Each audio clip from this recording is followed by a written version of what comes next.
Welcome back to This Week in Agribusiness. I'm Mike Pearson. As we continue the show this weekend, now it's time to take a look at the agronomy for your acres. Joining us today is Tyler Richardson. He's a crop consultant in Missouri with Nutrien Ag Solutions. And Tyler, thanks for taking the time to talk with us this week. Hey, thanks for having me back, Mike. Now, we caught up back in April. Planting season was ongoing. There were some challenges Missouri growers were dealing with. Now that we're mid-season, how are things looking across your territory? Everything looks really good. As you can tell behind me, this is a beautiful stand of corn. It's pretty representative of most of north central Missouri, but isn't exactly a telltale sign of what the whole season was like. It's been a cool and wet spring here in Missouri. We've had ample moisture, and while that is a blessing, it doesn't come without its challenges. We've seen a lot of areas to where, planned nitrogen applications at the V8 growth stage of corn were missed, and with all the rain we had in April and May, it put our residual chemistries to the test. And I can tell you now, looking back, anywhere we ran robust rates of chemistry with 2 to 3 modes of action, they have really separated themselves and taken a lot of pressure off the post pass. But all in all, we've got a really good looking crop. There's a lot of optimism across the countryside, and can't wait to see what the rest of the growing season holds. That's fantastic to hear. Now, you mentioned that ample moisture. Of course, that's kept some growers out of their additional N pass. For folks that are missing some of that nitrogen this time of the season, what's your advice?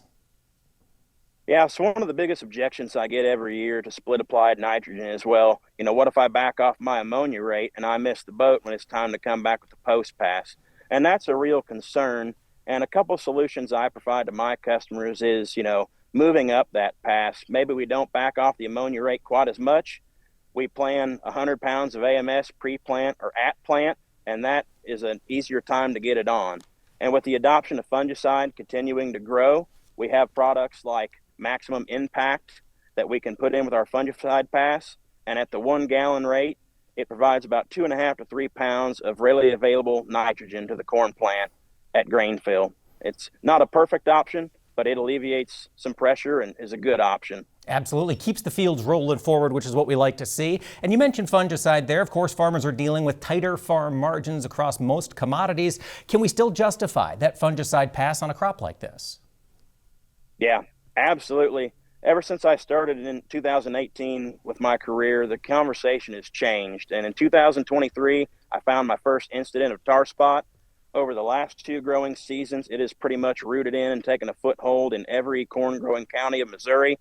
And the approach has changed. Growers are taking a proactive approach with fungicide, and they know with all the money they have invested in this crop, a planned fungicide pass is not necessarily going for the extra bang, but it's protecting the investment they have in the field. And I continue to see adoption increase, and results are just fantastic every year. That is good to hear, farmers being proactive on the ground to defend those yields. Tyler, if we've got growers who want to learn more about what's available from Nutrien Ag Solutions, where would you send them? NutrienAgSolutions.com.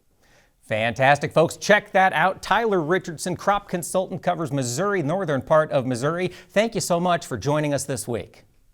Thanks for having me again, Mike.